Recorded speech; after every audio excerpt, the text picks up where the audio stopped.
जिंदगी का साथ निभाता चला गया।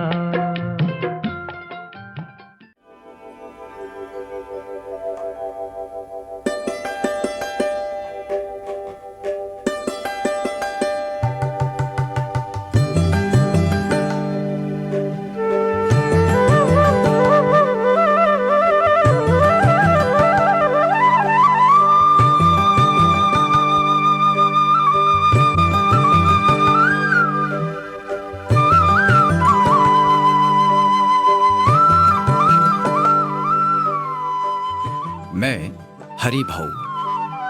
हरिभाऊ सोनवणे। किसी के लिए मित्र तो किसी के लिए सखा तो किसी के लिए भाऊ। वैसे मेरी कहूं, मेरा अपना कोई वजूद नहीं। मुझसे जो बन पड़ता है उतना साथ सहयोग करता हूं मैं इस जिंदगी में।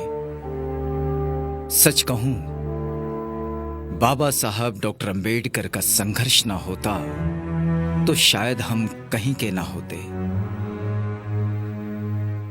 हमारी सामाजिक पहचान भी ना होती। अपने संघर्ष के बल पर जीवन में आगे बढ़ने वालों का प्रोत्साहक भाऊ सोनवणे, यही पहचान है मेरी।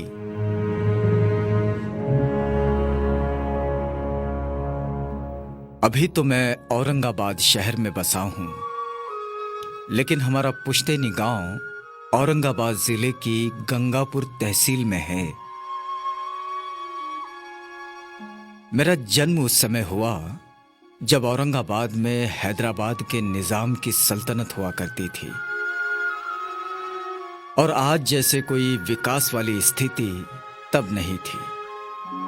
ये पूरा इलाका ही विकास की दृष्टि से बिल्कुल पिछड़ा हुआ था, और ऐसे माहौल में एक खेतीहर किसान के परिवार में मेरा जन्म हुआ और शुरू हुई जिंदगी। औरंगाबाद डिस्ट्रिक्ट में गंगापुर तालुके में एक छोटा सा देहात है जिसकी आबादी 25 से 30 घरों की होगी सिर्फ। वहाँ बहुत ही गरीब और दलित कुटुंब में हुआ है। माँ बाप बहुत ही गरीब थे, जिसे आप दरिद्री बोलेंगे, दारिद्र्य के नीचे के बोलेंगे, ऐसे उनकी हालात थी।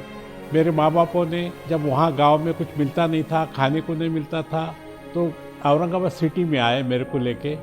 बहुत छोटा था मैं जब हमारा पूरा परिवार रोजी रोटी की तलाश में औरंगाबाद आया था। वैसे यहाँ कोई परमानेंट जॉब तो नहीं था जिसे करने के लिए मेरे पिताजी हम लोगों को लेकर यहाँ आए थे, बल्कि सोच ये थी कि गांव में तो भूखे ही मरना है, यहाँ कुछ कर लेंगे, और चले आए। हम एक झोपड़पट्टी में रहते थे, जहाँ 10 बाय 10 का या 10 बाय 8 का एक झोपड़ा था, उसमें हम किराए से रहते थे। मैं यहाँ बच्चों में खेलता था, इधर उधर घूमता था। तो नज़दीक ही पहाड़ी है, सातारा की पहाड़ी, उधर ओहर की तरफ की पहाड़ी, वहाँ जाके लकड़ियाँ काट के लाते थे और बेचते थे। कभी कभी सीजन में घास काट के लाते थे और यहाँ बेचते थे। मैं अपना घर पे ही रहता था, छोटा था, 5-6 साल का था। आज जिंदगी जिस स्थिति में है उसे मैं देखता हूँ, और कल की बात जब याद करता हूँ तो रोंगटे खड़े हो जाते हैं। क्या हालात थे वो, न रहने को घर, न खाने को रोटी, और कपड़ा तो नाम का ही हुआ करता था। मैं पहली बार स्कूल गया तब के हालात ये थे। हमारे पड़ोसी एक मेरे से उम्र में ज़्यादा लड़का था, उसने मेरे को पकड़ के स्कूल चलने के लिए कहा। घुटनों तक लंबा शर्ट पहनता था, बस अंडर तो कुछ था भी नहीं, ऐसा घूमता था। तो उसने एक कपड़ा मंगवाया घर से और वो बांध दिया मेरे को। एक फटी टोपी किसी की तो पहना दिया, और एक फूटे हुई तख्ती, पार्टी बोलते जिसको, वो लेके मेरे को स्कूल में लेके बिठा दिया। पहले तो शिक्षक ने मेरे तरफ कुछ ख्याल दिया नहीं, क्योंकि मैं सबसे बहुत ही यानी एक जोकर टाइप का बैठा हुआ था वहाँ। बस सब बच्चे मेरे तरफ देख के हंसते थे, मैं खुद शर्माता था। अपने माँ बाप का मैं बड़ा बेटा। अब बड़ा बेटा होने के कारण जिम्मेदार भी। जिम्मेदारी इसी उम्र से मेरे सिर पर आ गई। ऐसा है कि घर पर तो कोई होता नहीं था, सब जंगल में लकड़ी काटने चले जाते थे और मैं घर में जो भी कुछ बच्चा पैदा होता था माँ बाप को, उसको मैं संभालता था। उनके साथ मैं पहाड़ी जाता था, उनके साथ मैं जंगल में जाता था, और फिर उस पीरियड में वो मेरा एजुकेशन बंद हो जाता था। ऐसा करके मेरा सेकंड स्टैंडर्ड में था, उस वक्त मेरा नाम स्कूल से निकलवा दिया, क्योंकि उन बच्चों को तो मैं छुट्टी में स्कूल में गया नहीं था 4-5 महीने। अब स्कूल तो छूट गया, लेकिन उस वक्त हमारे समुदाय में एक बात बिल्कुल तूफान की तरह फैली हुई थी कि बच्चों को पढ़ाओ, पढ़ाई से ही विकास और उन्नति होती है।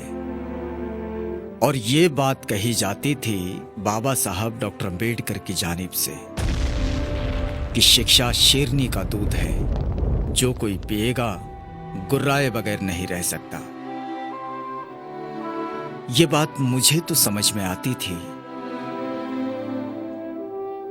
और मैं दूसरी स्कूल में एडमिशन के लिए छटपटाने लगा और पड़ोस के एक मुझसे बड़े लड़के के साथ दूसरी स्कूल में गया एडमिशन के लिए। वहाँ भर्ती किया करने के लिए बाप की ज़रूरत थी। बाप तो जंगल से आ नहीं सकते थे, क्योंकि एक रोज़ घर को रहे कि उनके खाने पीने की प्रॉब्लम आते थे। फिर यहाँ नज़दीकी में जहाँ स्कूल था वहीं मेरे चाचा कंस्ट्रक्शन काम चलता था, वहाँ थे, काम करते थे उन्होंने भी। वो आए, उन्होंने मास्टर को बोला भैया मेरा बच्चा स्कूल में दाखिल करना का है। उसने पूछा एज क्या है, उम्र क्या है? तो मास्टर वो हमारे चचा स्कूल टीचर को बोलते देखो आप ही देख लो, क्या डिसाइड करना है कर लो, हमको क्या मालूम है उसका जन्म क्या हुआ कब हुआ है। मास्टर ने ऐसा देखा नीचे, अंदर से 10 साल लग गया उसके अंदर। इतनी सारी जद्दोजहद में मैंने जैसे तैसे चौथी कक्षा पास कर ली। अब आगे की पढ़ाई की बात आई।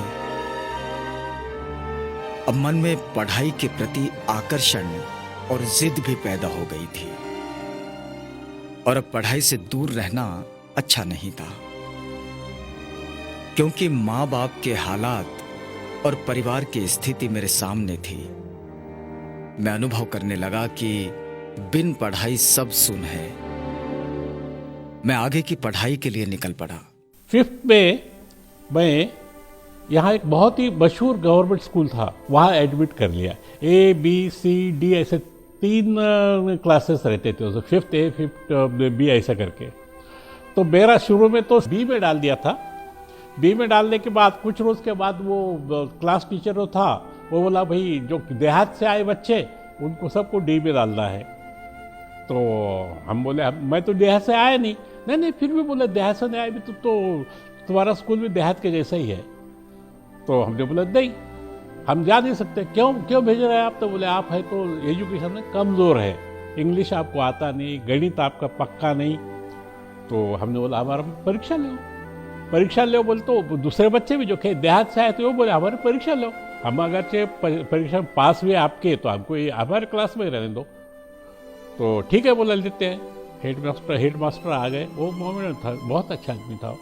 तो एग्ज़ाम लिया, मेरे को पूछा भैया what do you do with your nose, ऐसा मेरे को इंग्लिश में पूछा। मैं बोला आई स्पेल विथ माई नोज। अब वो हेड मास्टर टीचर की तरफ देखने लगा, बोले बच्चा तो अंग्रेजी जानता है, रहने बोले इसको डाल देंगे यहीं रहने बोला। वो दूसरे गांव के बच्चों को एजुकेशन मैथमेटिक्स पूछा तो वो भी फटाफट जवाब दे दिए। फिर वो सब बच्चों को अपने हमारे क्लास में रखे। रहने के बाद क्या हो गया कि वो और एक नया स्कूल खुला वहाँ पे, तो वहाँ बच्चों की ज़रूरत थी। तो मैं बोला चलो ये मास्टर पहले हफ्ते से खा रहा है, तो हमने फिर सबके सब हमारा क्लास दूसरी तरफ चले गया और वो स्कूल में हमारा 7वीं तक एजुकेशन हो गया। हम स्टडी करते हैं, लाइट नहीं थे उस वक्त, इंक पॉट के ढक्कन को होल गिरा के उसके अंदर चिंदी डाल के और वो रॉकेल के ऊपर वो चलता था। रात जितनी भी संगीन होगी, सुबह उतनी ही रंगीन होगी। मैं जिंदगी का साथ निभाता चला गया।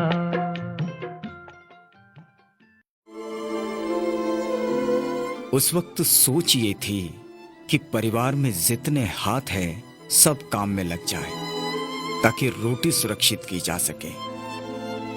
लेकिन परिवार की कमाई और आमदनी में मेरा कोई सपोर्ट तो था नहीं। मैं लगा था मेरी पढ़ाई में और परिवार के हालात बद से बदतर होने लगे। इस परिस्थिति को बदलने का उस वक्त मेरे पास कोई उपाय नहीं था और पिताजी ने निर्णय लिया गांव लौटने का। मैं अपनी पढ़ाई में लगा था। मैं गांव जाना नहीं चाहता था क्योंकि मैं जानता था गांव गए मतलब पढ़ाई छूटी। उस समय मेरे कुछ मित्र हॉस्टल में रहते थे। तो वो बोर्डिंग के बच्चे मेरे को बोले, भाई बोर्डिंग में तू आ जा हमारे। पूछा भाई क्या करना पड़ेगा क्या नहीं। तो उसका क्या था, दलितों का बोर्डिंग और मुसलमान का बोर्डिंग, ये एक निज़ाम सरकार चलाते थे। तो ये एक मौलवी चलाता था। तो बच्चों ने, मेरे फ्रेंड ने बोला कि तो मौलवी को जाके मिलो तो वो आपको ले लेगा। तो मौलवी, तो मैं गया तो मौलवी ने मेरे को खड़े भी नहीं किया, हकाल दिया वहाँ से। फिर बच्चों ने ही बोला कि तुम कलेक्टर को जाके मिलो। यहाँ मुसलमान कलेक्टर था, वहाँ जाके मैं उसके वो जो चैम्बर था, इजलास बोलते थे, वो इजलास के दरवाजे के बाजू अपना खड़ा था। सुबह 10 बजे से लेकर तो शाम को 4 बजे तक खड़ा रहा वहाँ। वो कलेक्टर भी जाते आते देखते रहा मेरे को। फिर बाद में शाम को 4 बजे चपरासी को बुलाया, बोला ये बच्चा बोले सुबह से खड़ा है यहाँ पे, वो क्या काम है उसको। मेरे को बुलाया, अंदर गया मैं। जाने हुए कलेक्टर ने पूछा, भाई बच्चे तुम क्या क्यों खड़े हो सुबह से शाम तक या अभी तक यहाँ। मैं सर मुझे हॉस्टल में भर्ती होना है और मैं दलित हूँ, 3rd स्टैंडर्ड में पढ़ता हूँ मैं, और मुझे मेरे माँ बाप की देहात में रहते हैं, यहाँ कोई भी नहीं है, मैं भीख मांग के खाता हूँ और अब इस वक्त बोर्डिंग स्कूल में रहता हूँ और मेरे को बोर्डिंग में परमिशन दीजिए। उसे झट एक छोटा सा चिट्ठी लिया, उसमें लिख दिया बच्चा गरीब लगता है उसको शरकत किया जाए, शरकत बोलो एडमिशन दे दो। वो लेके गया कलेक्टर वो मौलवी के पास। फिर मेरे को हॉस्टल में रख लिए। एक छोटे कमरे थे, उसमें 4-6 लड़के एक रूम में रहते थे। हम स्टडी करते हैं, लाइट नहीं थे उस वक्त। एक उस वक्त शाही की इंक पॉट बोलते हैं, इंक पॉट के ढक्कन को होल गिरा के उसके अंदर चिन्नी डाल के और वो रॉकेल के ऊपर वो चलता था। एक बीच में रखते थे, एक किसी की तो भी छोटी सी बॉक्स के ऊपर, और चारों तरफ से आप बैठ के अब स्टडी करते थे। 7वीं पढ़ने के बाद फिर हम दूसरे हॉस्टल में गए बेगमपुरा में, वहाँ हमको लाइट वगैरह आ गए, फिर हम वहाँ रहे। तो मैं उस गरीब उस फुकट के हॉस्टल में मैट्रिक तक पढ़ते रहा।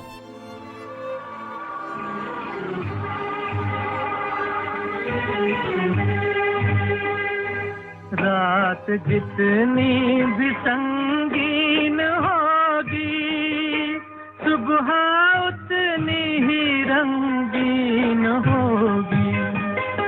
रात जितनी भी संगीन होगी, सुबह उतनी ही रंगीन होगी। गम ना कर कर है बादल घनेरा, किसके रोके रुका है सवेरा। रात भर का है मेहमानेरा। मैं हॉस्टल में पढ़ रहा था तब की एक घटना आपको बताता हूँ। उस समय हमें बाबा साहब डॉक्टर अम्बेडकर का बड़ा आकर्षण हुआ करता था। बड़े बुजुर्गों से बाबा साहब के विषय में सिर्फ सुनने को मिलता था, मैंने कभी देखा नहीं था। लेकिन जब औरंगाबाद में बाबा साहब ने मिलिंद महाविद्यालय की नींव रखी, तो बाबा साहब डॉक्टर अम्बेडकर औरंगाबाद को अधिक समय देने लगे। हम हॉस्टल से निकलकर रोज शाम को नागसेन वन की ओर चले जाते थे। हर दिन शाम में उनका दर्शन लेते थे। हमने बच्चों ने डिसाइड किया कि बाबा साहब को अपने बोर्डिंग में लाना है। उस रोज़ हमने एक हार लिया बाबा साहब के पास और गए 4-6 बच्चे गए। जाते ही बाबा साहब एक पुलिया के ऊपर बैठे थे, दीवार के ऊपर। तो मैं गया, दर्शन लिया और हार उनको डाला। पहले तो गुस्सा भरे, हका लो, ऐसा करो वैसा करो। फिर भी मैं हटा नहीं वहाँ से। तब बोला बाबा एक आपके चरणों में एक विनंती है। बोले क्या कि हमारे हॉस्टल में आके हमारे बच्चों को कुछ उपदेश करो आप। मैं क्या उपदेश करूँगा बोला, और मैं आया भी तो तुम्हारे कलेक्टर को पसंद नहीं आएगा बोले। वो एक संडे को उन्होंने हॉल एक क्लासरूम खाली करके दिया। हमारा प्रोग्राम था हमारे बच्चों का ही, लेकिन वो हॉल में पैर रखने को भी जगह नहीं थी, इतने लोग आए थे। फिर बाबा साहब शाम को आए, उनको मैं बिठाया, सामने सब लोग बैठे थे, बाजू खड़ा था। अब यहाँ हॉल में जगह नहीं है लोगों को बैठने को, और सब बुजुर्ग लोग, बच्चे तो बहुत थोड़े दिख रहे उसके अंदर। तो बाबा साहब आए, देखे इधर देखे और बोले कि अरे मी तर मैंने तो ये बच्चों के लिए बुलाया था, ये यहाँ तो सब बूढ़े लोग हैं, निकल जाओ बोला, सब वयस्क लोग सब निकल जाओ, सब मेरे को सिर्फ बच्चे होना छोटे। कोई हलने को तैयार नहीं। फिर थोड़ा देर ठहर बोल, फिर खुद हंस दिए, और फिर बाद में बाबा साहब ने शुरू की है कि देखो तुमको बहुत अच्छे तरह से सब सहूलतें मिल रही है, तुम शिक्षण लो, सीखो, सीखने के बाद तुम बड़े बनो और समाज के लिए कुछ तो भी करो। फिर उन्होंने अपने लाइफ में के कुछ एक दो एग्जाम्पल बोले कि कैसा उनको सामाजिक अन्याय होता था, वो उनको लोग कैसा तकलीफ देते थे, उन्होंने कैसी पढ़ाई की है, इंग्लैंड में कैसी पढ़ाई की है, ये उन्होंने उस वक्त बोला। 1 घंटा भर बिल्कुल पिन ड्रॉप साइलेंस सबने बात करती, इतने लोग थे लेकिन एक आवाज़ नहीं किया किसी ने। बाबा साहब की वो पर्सनालिटी देखकर हम अचंभित हो गए। हम सब बच्चे बाबा साहब को मुंह बाहे देखते रहे और उनकी एक एक बात बड़ी गौर से सुनते रहे। उस वक्त की बात आज तक जीवन की प्रेरणा बनी हुई है और एक पथ प्रदर्शक की तरह आज भी मेरे जीवन में वो काम करती है। सर्कुलर हॉस्टल, वहाँ का पूरा जगह साफ करना हम बच्चों ने करना था। बाबा साहब वहाँ सिर्फ बैठते थे, वहाँ बैठते थे बाबा साहब, माई साहब, प्रिंसिपल एम बी चिटनीस, और हम वहाँ साफ सफाई करते थे और उन्होंने हमसे सामने बिठा के हमसे गपशप भी करते थे। वो होने के बाद एक दफ़े बाबा साहब ने हमको अपने बंगले पे, निज़ाम बंगले पर बुलाया, वहाँ सब बच्चों को जलेबी खिलाया, मिठाई खिलाया और सबसे बातचीत, बहुत अच्छी बातचीत की। उस वक्त भी कोई आते थे अपने प्रॉब्लम लेके कि हमको भैया ये हमारे खेती वाले ये तकलीफ दे रहे, वो तकलीफ दे रहे, उनको कलेक्टर की तरफ लेके जाना। अब वो कलेक्टर भी क्या था, मुसलमान था, लेकिन उसको मेरे को जानता था। बोर्डिंग में रहने के बाद वो मेरे हॉस्टल में आता था, वो जानता था। मैं जाते ही क्या हो भाई, क्यों आए हो तुम यहाँ? तो मैं ये फला, अरे यार तुम तो लीडरी कर रहे हो, लीडरी छोड़ दो, पढ़ाई करो। बोला हाँ साहब, ये मेरे रिलेटिव है, ये कोई बाहर वाले नहीं। तो वो अपना उनका काम करते थे, कलेक्टर वगैरह। सामाजिक कार्य भी करते थे और अपनी पढ़ाई भी करते थे और सब काम करते थे। मैं मैट्रिक पास हुआ, बड़ी खुशी हुई मुझे भी और मेरे परिवार को भी। और बात तो बड़ी थी उस वक्त हमारे समुदाय में कोई मैट्रिक पास हो जाना एक बड़ी बात थी। आज ये बात बड़ी सामान्य है। अब मुझसे परिवार की अपेक्षाएं बढ़ गई और ये बात जायज भी थी, क्योंकि यहां से नौकरी के रास्ते खुलते हैं। मुझे भी मन ही मन लगता था कि मैंने अब नौकरी कर ही लेनी चाहिए। प्रयास करता तो शायद ये हो भी सकता था, लेकिन हमारे एक परिचित ने कहा कि नौकरी तो मिल ही जाएगी, और थोड़ा पढ़ लो और अच्छी नौकरी करो। बात मुझे जम गई। अच्छा, मैं मैट्रिक भी हुआ तो मैं टेक्निकल हाई स्कूल बोल के था उस वक्त, निज़ाम सरकार गवर्नमेंट का ही था, सनत हुरफत बोल के। तो वहाँ मैं पढ़ाई किया। 10th मेरा ये उद्देश्य यही था कि जल्दी टेक्निकल पास होने के बाद कोई तो भी अच्छी नौकरी लग जाएगी और वहाँ माँ बाप को सहारा देंगे। फिर वो पास तो हो गया। पास होने के बाद वहीं उसी स्कूल में डिप्लोमा क्लासेस, अगले क्लासेस शुरू किए, तो पॉलिटेक्निक शुरू हो गया। तो हमारे जो बच्चे स्कूल में जाना चाहे, वो पॉलिटेक्निक में जाना था, सबको वहाँ डाल दिया। मैं भी उसमें आ गया। इस वक्त मैं फ्री वाले हॉस्टल में रह नहीं सकता था। उस सहूलियत से मैं बाहर हो चला था, तो बड़ी परेशानी में आ गई जिंदगी। उस वक्त मेरी पढ़ाई और खाना खर्चा मैनेज करने के लिए मैं ट्यूशन, छोटे बच्चों के ट्यूशन लेता था और वो अपना कैसा, फिर भी अब पूरा ही नहीं होता था। रहने के भी तो वादे थे। माँ का घर था तो बहुत छोटा था। तो उसमें कैसा रह सकता था मैं। गरीबी थी, वहाँ भी खाना खाने की प्रॉब्लम रहते थे। फिर ट्यूशन करके मैं करता था। इतने में उस वक्त क्या हो गया कि यहाँ एक हमारे गंगापुर से ही चुन के आए हुए गायकवाड़ नाम के थे, लेकिन रहते थे वो हैदराबाद। तो वो जब कभी एक दो वक्त मेरे हॉस्टल में आए थे तो उनकी मेरी थोड़ी पहचान हो गई थी। तो यहाँ वो आने के बाद उन्हीं के उन्होंने एक वहाँ महिलाओं के लिए स्कूल खोला था। वहाँ मैं रात को सोता था। एक बड़ा परिवार है मेरा, पोते पोती, बहू, बेटे। मेरा एक्सपीरियंस उनके साथ 17 साल का ऐसा रहा है। मेरे दादाजी मेरे बहुत फेवरेट है। मैं मेरे दादाजी को बहुत प्यार करती हूँ, इसलिए क्योंकि वो मुझे बहुत प्यार करते हैं। मैं जिंदगी का साथ निभाता चला गया।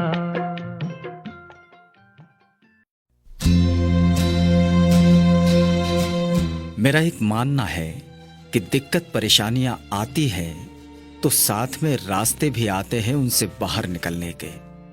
तो ऐसी इस तरह से उन मिस्टर गायकवाड़ का गोविंदराव गायकवाड़, जीके गायकवाड़ नाम के थे, बोले भैया तुम वहाँ सोना नहीं, तुम यहाँ हमारे घर में सोते रहो। फिर मैं वहाँ रहने दूंगा। जब से मेरा पोजीशन थोड़ा अच्छा हो गया, अच्छा होने के बाद मेरी पढ़ाई भी अच्छी चलने लगी और मैं उनके बच्ची को भी पढ़ाने लगा और उन्होंने मेरा पूरा एजुकेशन किया। मैं उनका मेंबर, घर का मेंबर बन गया था, फैमिली मेंबर बिल्कुल। अब पढ़ाई भी ठीक ठाक होने लगी और मैंने अच्छी पोजीशन के साथ मेरा टेक्निकल एजुकेशन पूरा किया। उसके साथ ही दिन बदलने की आहट भी सुनाई दी और मुझे नौकरी मिली। PWD में नौकरी लग गई। मैं ओवरसर बन गया। यह एक 2-3 साल रहा, लेकिन बाद में जिला परिषद बन गई तो मेरा ट्रांसफ़र हो गया जिला परिषद में। तो उस जिला परिषद में लाइक नहीं करता था। वहाँ का सामाजिक परिस्थिति बहुत ख़राब थी, तो इसलिए मैं नहीं जाना चाहता था। तो इसलिए मैं रेलवे में ऐड देखा, मैं इमीडिएटली एप्लीकेशन किया। एप्लीकेशन करने के बाद मैं सेलेक्ट भी हो गया। मैं रेलवे ज्वाइन किया। रेलवे की नौकरी मुझे जम गई, मेरी रुचि भी बढ़ने लगी और मेरी तकनीक की क्षमता का इस्तेमाल करने की मुझे यहाँ सहूलियत भी थी। उस वक्त पूरे मराठवाड़ा में ब्रॉडगेज का काम भी शुरू होने लगा था। रेलवे में बहुत अच्छे अच्छे प्रोजेक्ट काम किया हूँ। जो आज जो वसई रेलवे जाती है डोंबिवली से लाइन, वो उसके ऊपर मेरा पोस्टिंग पहला हुआ था। कोंकण रेलवे की जो लाइन है रोहतक, वो मैंने बनाया। उसके बाद रोहा से आगे जो अलाइनमेंट थी रेलवे की रत्नागिरी तक, वो भी हमने की है। उसके बाद वो ख़त्म होने मुझे वो बाद में वो जो प्रोजेक्ट था वो रेलवे से दूसरा एक कारपोरेशन बन गया था, उसको हैंड ओवर कर दिया। तो वो मैं नहीं गया और फिर मेरा पोस्टिंग प्रॉपर मुंबई में कर दिया। तो मुंबई में मैं 3-4 साल रह गया। पहले पनवेल में था, पनवेल में 10-11 साल रहा। उसके बाद मुंबई में 3-4 साल रहा। वहाँ बहुत अच्छा टाइम गया हमारा। ये जो अभी कुर्ला टर्मिनस है, जो आप टिळक नगर बोलते हैं, वो हमने बनाया। वो कंस्ट्रक्शन हमने पूरा कंस्ट्रक्शन मैंने किया वहाँ के। ये स्टेशन, रेलवे स्टेशन की CST स्टेशन के ऊपर जो 7 नंबर के प्लेटफॉर्म के ऊपर बिल्डिंग बनी है, वो मैं बनाया हूँ।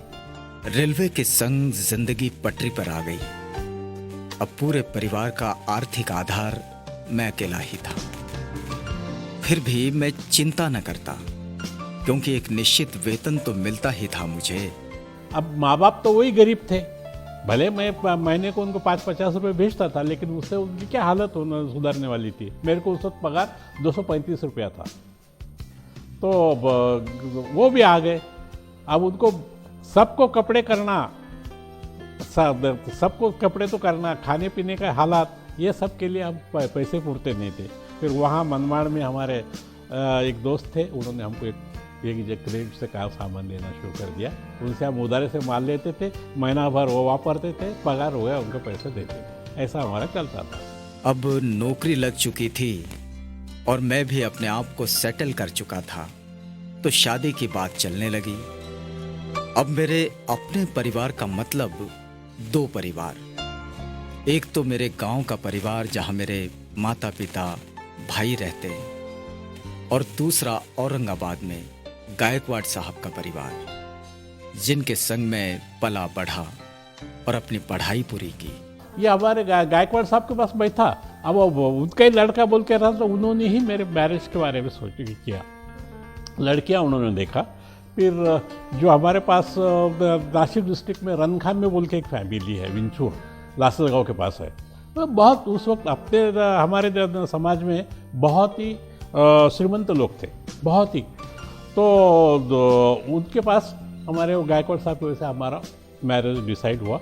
शादी हो गई। संघर्ष के उस वक्त में भी और आज इन दिनों में भी हम सब साथ हैं। अब जिंदगी खुशहाल है। थोड़ा बहुत कम ज्यादा तो सब तरफ होता है, ये जिंदगी है। चलिए मेरी पत्नी से आपको मिलाता हूँ। माझं नाशिक माहेर आहे, तिथले आम्ही श्रीमंत रणखांबे म्हणून असं गाजलेलं आहे। बाबासाहेब आमच्याबरोबर राहिलेले, आमच्या घरी राहिलेले। जेव्हा सत्याग्रह झाला येवल्याचं, तेव्हा माझे वडील आणि चुलते माझे आमदार होते त्या काळात। त्यांनी सत्याग्रहामध्ये डोक्याला मार लागल्या, स्वतःच्या गाड्या काढून रेल्वे गाडीवर रॉकेट टाकलं तरी ते माघार घेतली नाही। तशीच मी कुठल्याही गोष्टीत माघार घेत नसते। माझं जे जिद्द असते तीच मी पूर्ण करते, कारण त्यांची मी एक लाडकी मुलगी। मी अगदी गरीब घराण्यात आलेली आहे।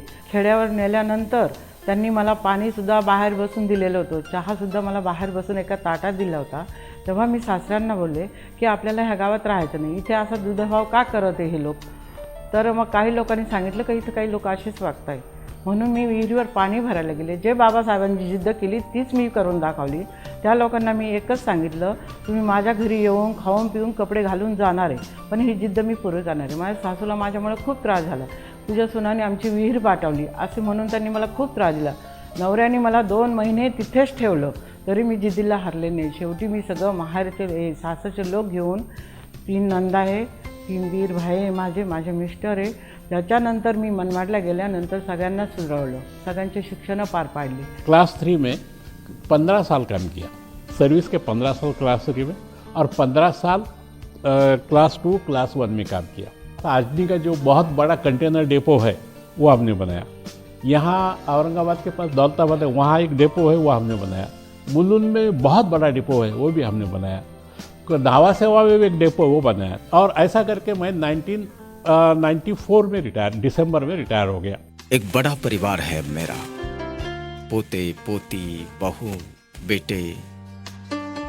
ये मेरी बहू है कविता। आज हरिभाऊ सोनोने जिनको सब लोग बोलते हैं, उनसे हम लोग तो पप्पा बोलते हैं उनको, उनसे पहली बार मिली। मेरा एक्सपीरियंस उनके साथ 17 साल का ऐसा रहा है कि मैंने अपने फैमिली में अपने पापा के साथ 18 साल बिताए हैं। आज उनके साथ मैं ऑलरेडी 17 साल बिता चुकी हूँ। He is more closer now मेरे से, मैं उनसे ज़्यादा नज़दीक हूँ मेरे पापा से।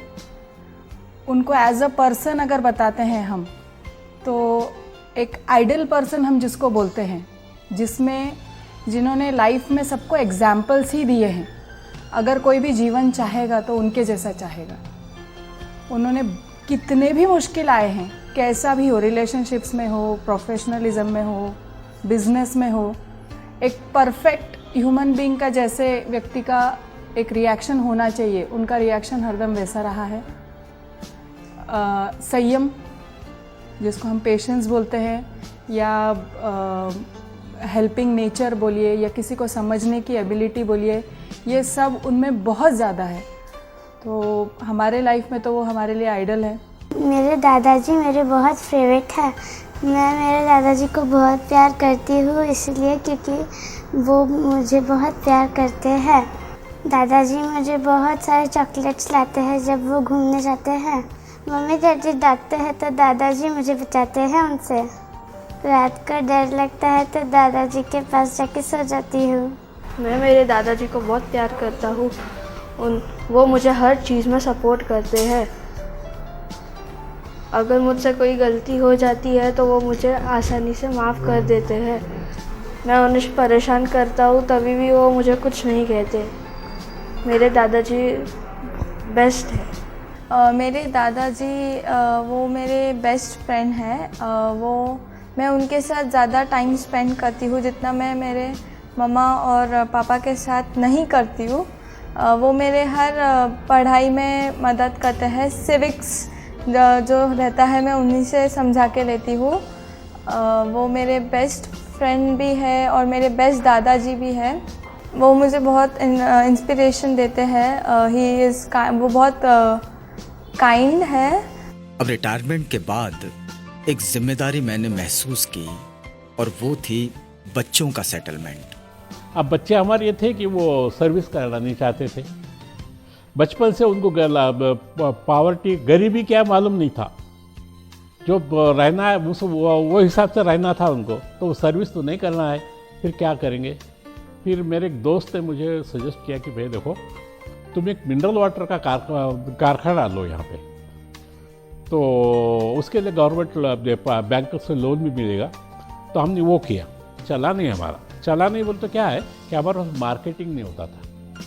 हमारे पास जो भी हम डीलर वगैरह तो अपॉइंट करते थे, जो हमारा मटेरियल लेते थे वो हमको क्लियर नहीं करते थे। अब पेट्रोल पंप को वक्त देता हूँ, अपना बिजनेस करता हूँ। है जिंदगी गले लगा ले, है जिंदगी गले लगा ले। मैं जिंदगी का साथ निभाता चला गया।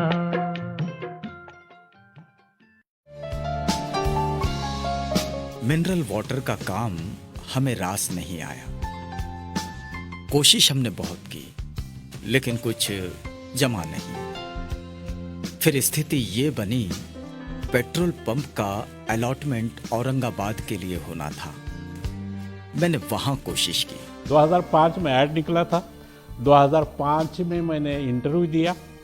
इंटरव्यू देने के बाद उन लोगों को मेरा रिकॉर्ड वगैरह देख के बहुत, किसी को कुछ पूछा नहीं, मेरे को कुछ नहीं पूछा। सबको एक आधा घंटा तक इंटरव्यू लिया, लेकिन मेरे कुछ नहीं। मेरे को आके बिठा के चाय पिला के छोड़ दिया। जाओ बोले साहब आपको क्या इंटरव्यू करेंगे, आप ही हमारा इंटरव्यू लेंगे। तो मैं आ गया, वो इन्होंने दे दिया मेरे को। ये प्लाट के लिए भी मुझे उन लोगों ने बहुत पीछे पड़ा दी, यहाँ तुम डालो ही। तो हमने ये प्लाट भी डेवलप किया, यहाँ पेट्रोल पंप डाला। 2006 में पेट्रोल पंप डाला। अब पेट्रोल पंप को वक्त देता हूँ, अपना बिजनेस करता हूँ। हमने बहाने से छुपके जमाने से पलकों के पर्दे में घर भर लिया। हमने बहाने से छुपके जमाने से पलकों के पर्दे में घर भर लिया। तेरा सहारा मिल गया है जिंदगी। ला ला ला ला ला ला ला ला ला ला ला। तेरा सहारा मिल गया है जिंदगी। है जिंदगी गले लगा ले, है जिंदगी गले लगा ले।